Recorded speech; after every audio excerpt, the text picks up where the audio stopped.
Selamat datang di podcast olahraga kita hari ini. Kita bakal ngobrol-ngobrol soal pertandingan seru antara Brentford dan Chelsea yang berakhir imbang 2-2, ya. Ya, pertandingan yang penuh tensi itu memang menarik banget buat dibahas. Gimana menurutmu? Apa yang bikin laga ini unik? Nah, jadi pertandingan ini berlangsung di GTEC Community Stadium dan dimulai lumayan ketat. Brentford sempat unggul dulu berkat gol Kevin Shade di menit ke-35, ya. Iya, gol awal itu bikin suasana jadi berubah ya. Menurutku Brentford tampil cukup tajam di lini serang. Betul, tapi ya Chelsea juga nggak tinggal diam. Di babak kedua, mereka sempat melakukan perubahan skuad dengan memasukkan pemain inti seperti Cucurella dan Tyrio George, yang kemudian berkontribusi dalam meratakan kedudukan. Oke, jadi Chelsea memang harus rada melakukan pergantian untuk mengejar ketertinggalan. Tapi saya agak penasaran kenapa menurutmu mereka memilih strategi gitu. Strategi itu sebenarnya cukup hinged on menyesuaikan ritme permainan mereka. Mereka mulai mendominasi penguasaan bola, tapi sayangnya peluang mereka di kotak penalti masih belum maksimal.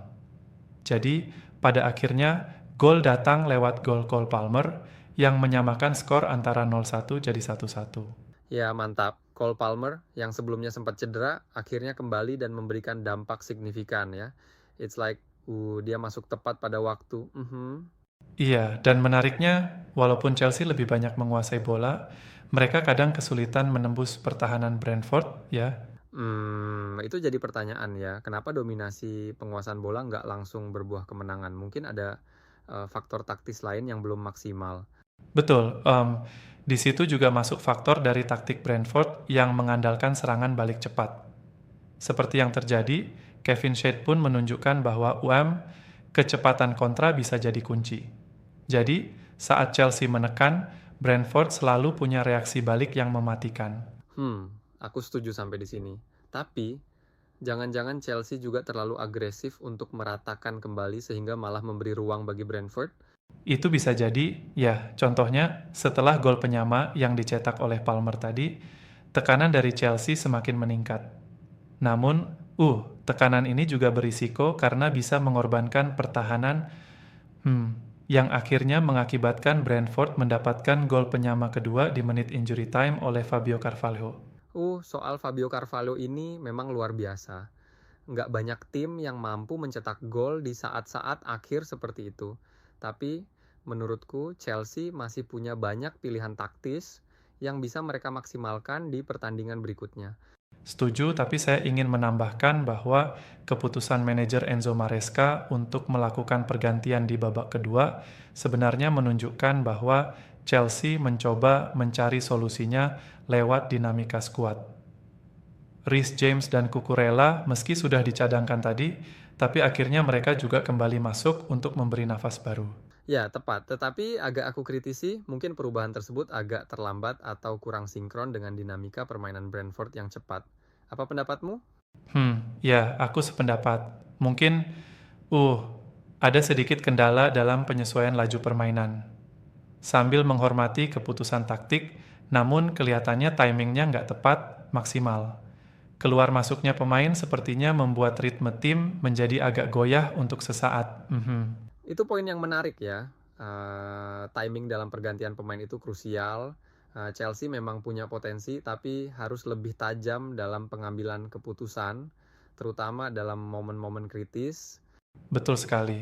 Dan kalau dilihat dari data, Chelsea berhasil mengumpulkan 8 poin dari 4 laga berkat hasil imbang ini. Tapi di klasemen mereka masih berada di posisi kelima, sementara Brentford cuma di posisi 12 dengan 4 poin. Jadi, posisi ini akhirnya memberikan tekanan tersendiri buat kedua tim. Ya, imbang memang terasa berat bagi Chelsea yang punya ambisi tinggi di Liga Inggris. Meski begitu, permainan yang dinamis seperti ini memberikan banyak pelajaran, ya. Iya, benar. Seperti, dalam pertandingan ini, kita lihat kalau dalam sepak bola, strategi yang cerdas dan respons cepat terhadap situasi di lapangan itu sangat penting. Bahkan, tim yang unggul dalam penguasaan bola bisa saja tidak mendapatkan kemenangan jika eksekusinya kurang tepat. Nah, tepat sekali.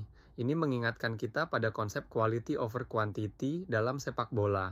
Bukan hanya soal banyak peluang, tapi bagaimana setiap peluang itu dieksekusi dengan baik. Menarik ya. Ya, dan tambahan lagi, pertandingan seperti ini juga mengajarkan kita bahwa olahraga itu penuh kejutan. Setiap gol, baik yang dicetak di tengah pertandingan maupun di injury time, punya cerita dan strategi tersendiri. Itu yang membuatnya seru ya.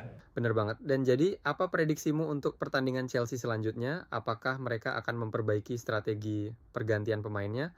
Atau mungkin mencoba pendekatan baru?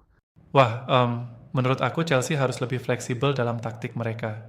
Mungkin lebih fokus pada kecepatan transisi dan pertahanan yang solid. Nggak hanya mengandalkan penguasaan bola semata. Itu masuk akal, ya. Memang dalam Liga Inggris, kecepatan dan ketepatan itu kunci.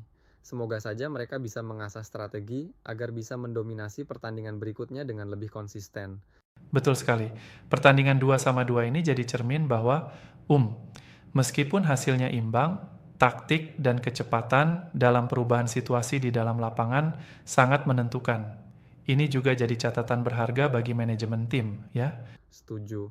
Dan tidak hanya bagi Chelsea tapi juga untuk Brentford yang meskipun hasilnya imbang, menunjukkan bahwa strategi balik cepat mereka bisa jadi senjata berbahaya apabila dikembangkan lebih optimal.